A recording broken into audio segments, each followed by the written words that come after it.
Eccoci qua al punto Telefriuli con il sindaco di Marano Lagonare, Mauro Popesso. Benvenuto, caro sindaco. Buongiorno a tutti, grazie mille a te Enzo e buongiorno a tutti i telespettatori. Bene, allora anche con il sindaco di Marano facciamo un po' un resumé di quello che è successo nel 2021, le speranze, magari i progetti che sono andati bene, sono andati male, insomma voi avete magari anche un problema grosso, quello dei dragaggi, che dopo ne parleremo, ma comunque un bilancio sul 21 facciamolo intanto. Sì, sicuramente un anno che non si può definire altro che difficile un po' per tutti noi, visto un po' la crisi pandemica che si sta ancora portando avanti. Un anno difficile che però ci ha dato sicuramente delle soddisfazioni, tanti lavori che sono stati portati a termine, la macchina comunale che sta cominciando a ripartire, le riserve naturali che hanno dato un grande exploit anche nel 2021, quindi vediamo bene anche il proseguio del nostro mandato e gli anni futuri. Ecco, avete già approvato il bilancio, siete già a posto? Sì, l'abbiamo approvato in giunta già entro la fine del 2021 e l'abbiamo approvato in consiglio il 31 di gennaio, quindi con grande anticipo rispetto a quelle che sono un po' le modalità ordinarie degli enti pubblici, un po' contrariamente a quello che un po' deve accadere e accade nelle imprese private, nelle aziende, ma come penso tutti quanti possano pensare anche in un bilancio familiare, voglio dire, dobbiamo avere contezza di quello che andremo a spendere l'anno successivo già nell'anno precedente, nell'anno in corso. Ecco, la pressione fiscale a Marano com'è? Cioè le tasse, i tributi, perché è un momento molto complicato anche per le famiglie e per le imprese, per cui questa voce proprio è all'indice, no? Sì, correttamente, la pressione fiscale a Marano è rimasta assolutamente fissa, non ci sono stati aumenti per quanto riguarda le imposte locali e i tributi, abbiamo avuto nel corso degli ultimi anni una riduzione per quanto riguarda la pressione tributaria per la Tari e siamo uno degli unici comuni, dei pochi, se non gli unici, l'unico comune sicuramente nella Bassa a non avere ancora introdotto l'addizionale comunale IRPEF.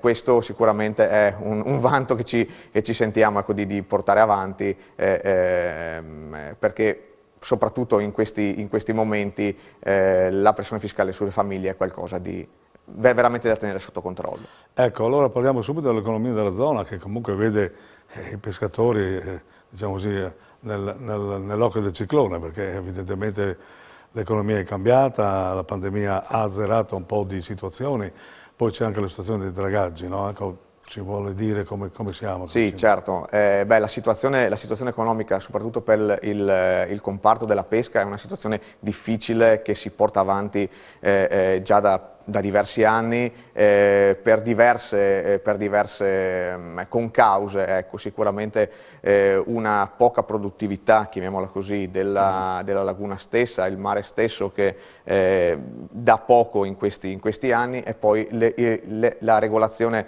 europea, ecco, che impone limiti molto forti anche per chi pesca in mare. Tutta una concausa di eventi che porta il settore veramente a essere un settore in difficoltà.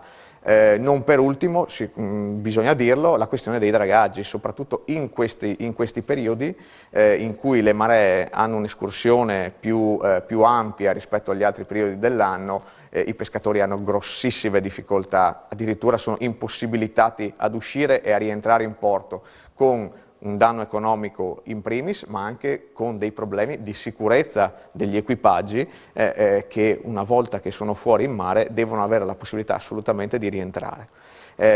Ci stiamo muovendo in diverse situazioni con la Regione e con gli altri organi, Ministero dell'Ambiente, la Capitaneria di Porto, l'Avvocatura So che Generale lei ha dello fatto Stato. anche la voce grossa, no? Perché Noi abbiamo in qualche fatto modo... la voce grossa, non penso che abbiamo fatto nulla di straordinario, abbiamo solamente raccolto quello che è veramente un grido di allarme, siamo arrivati all'ultima spiaggia per quanto riguarda i dragaggi.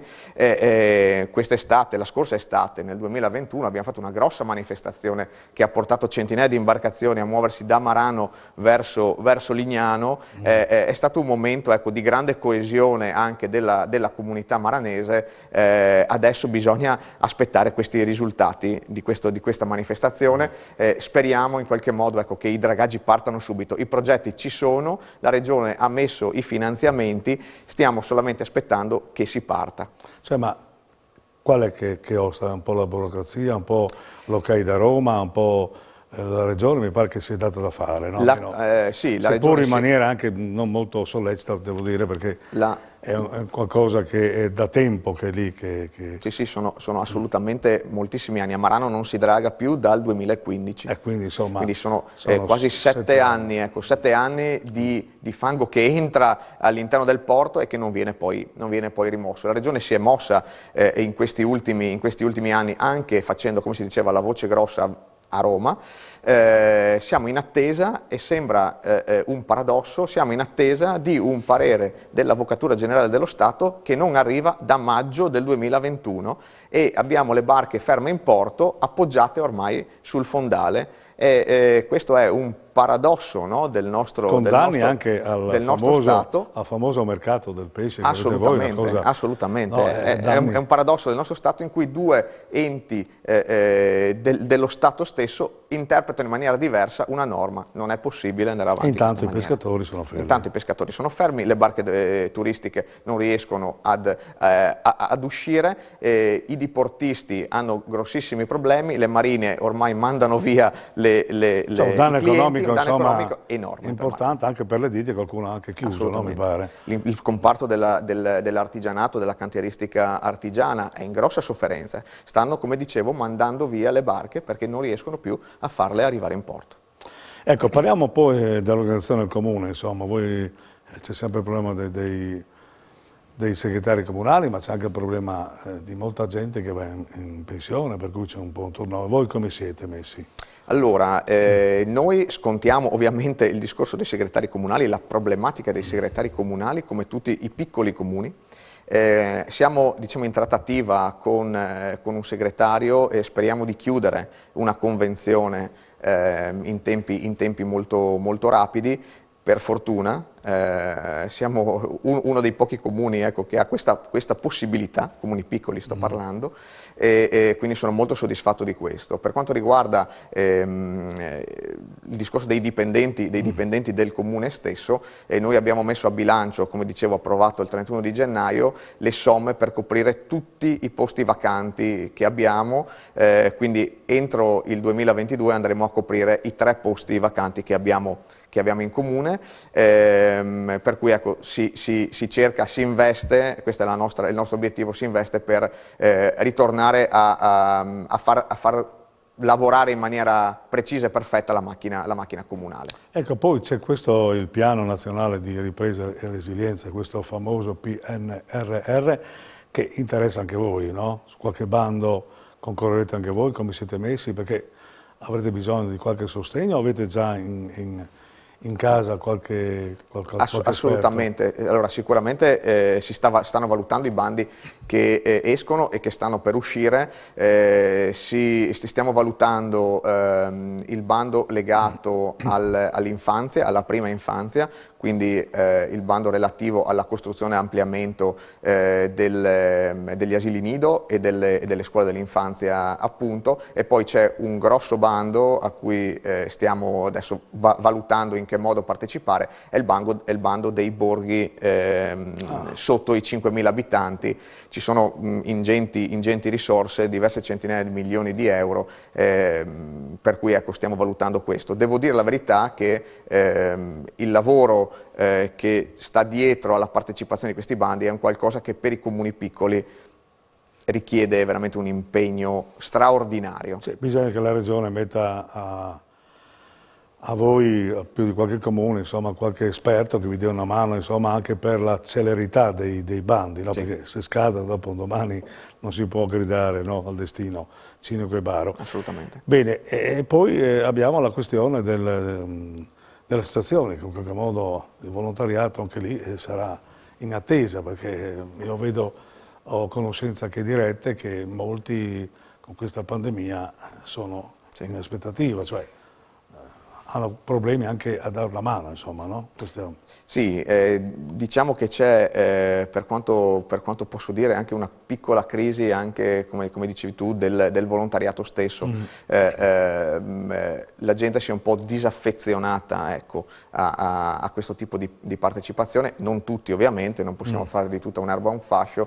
Il comune di Marano Lagunare supporta in maniera forte le associazioni del territorio, anche lo scorso anno abbiamo messo a disposizione diverse decine di migliaia di euro come contributi a queste associazioni che sono sicuramente fondamentali per il mantenimento, ecco, del tessuto sociale, culturale, delle tradizioni. Noi il prossimo anno abbiamo tra amministrazione e cittadinanza, certo, senz'altro. Certo, noi il prossimo anno abbiamo notevole. anche la Triennale, che è l'evento, ecco, che ogni 3 anni accade a Marano. Ecco, l'evento, se parliamo di questo evento qui, che evento? Diciamo, dal punto di vista religioso è appunto, una grande cerimonia in onore della Beata Vergine Maria, e poi c'è tutta la parte di festa. Ecco, c'è una grande coreografia di gente, di popolo, insomma. Di tradizione, di cultura maranese, che vogliamo, come ogni 3 anni, portare il più grande numero di persone a Marano. Speriamo che la pandemia ormai